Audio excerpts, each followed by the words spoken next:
Assalamualaikum warahmatullahi wabarakatuh. Perkenalkan, nama saya Magfira Adha dengan NIM 1901690 dari kelas 2 BPGSD akan menjelaskan tentang artikel yang saya buat yang berjudul Pembelajaran Jarak Jauh dengan e-learning sebagai bentuk antisipasi penyebaran virus corona.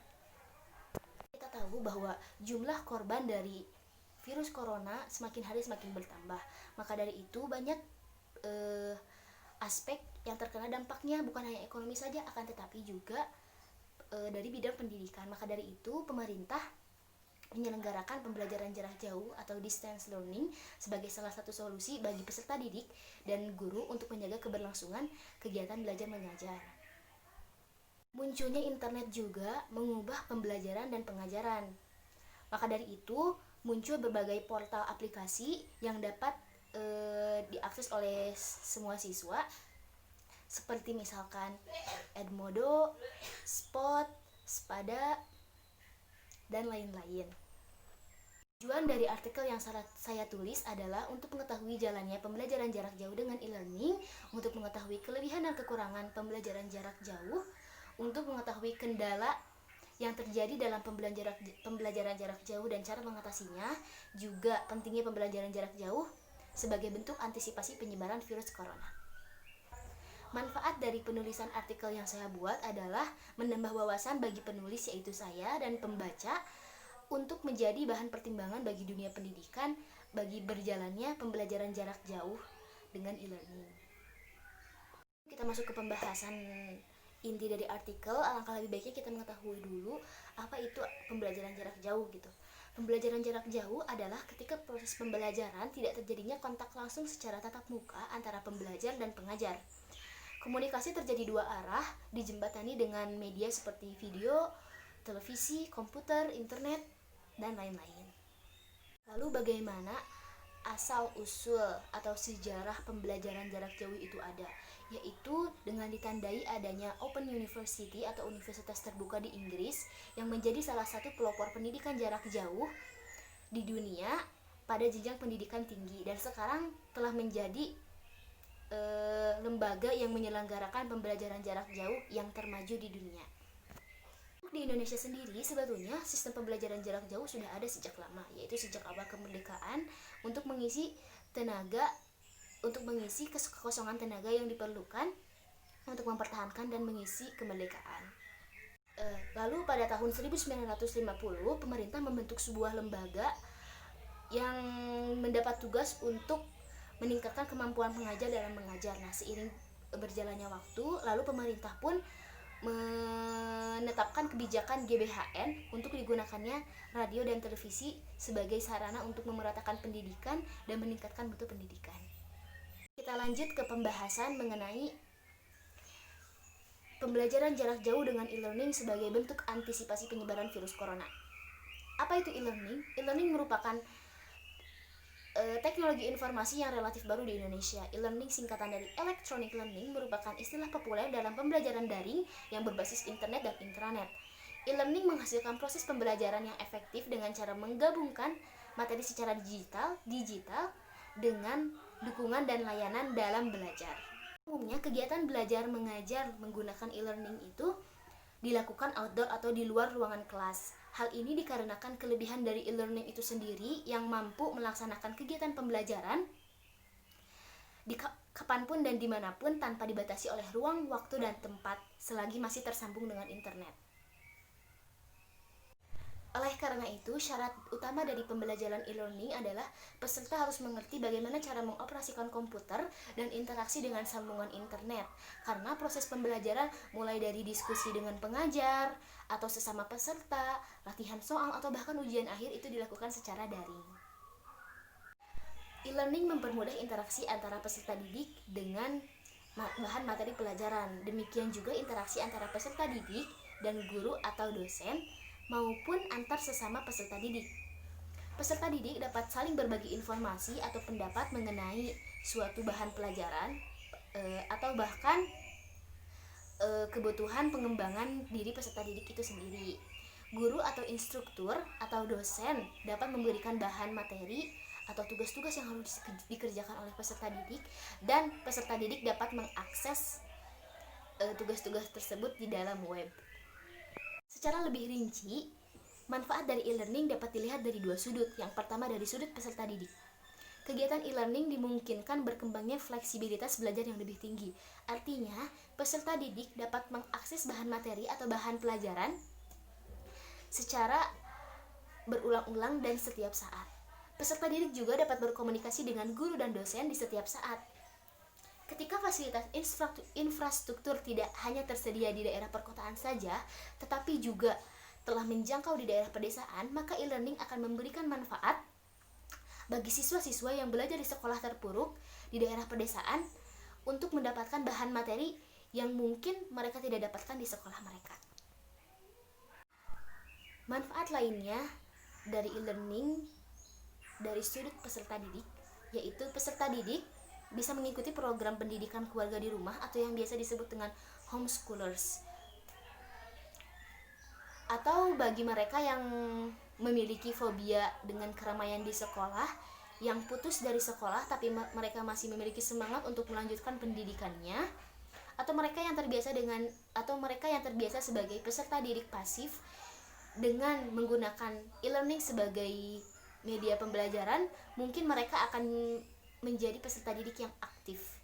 Di samping itu juga manfaat dari e-learning bagi peserta didik, yaitu mereka yang tidak mampu bersekolah secara konvensional, untuk mendapatkan pendidikan mereka dapat belajar melalui e-learning.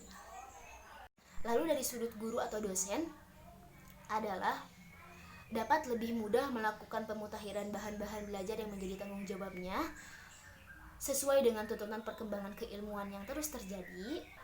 Kemudian dapat mengembangkan diri atau melakukan penelitian guna untuk meningkatkan wawasannya karena waktu yang dimiliki relatif lebih banyak.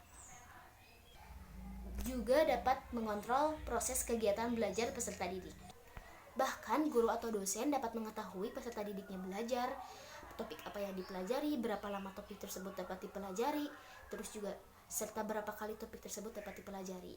Selain itu, guru atau dosen juga dapat memberikan soal-soal atau tugas-tugas terhadap peserta didiknya, serta dapat mengecek apakah peserta didik tersebut telah mengerjakan atau belum. Yang terakhir, guru atau dosen dapat memeriksa dan memberikan nilai terhadap apa yang telah dikerjakan oleh peserta didik dan memberikan nilai tanpa harus bertatap muka.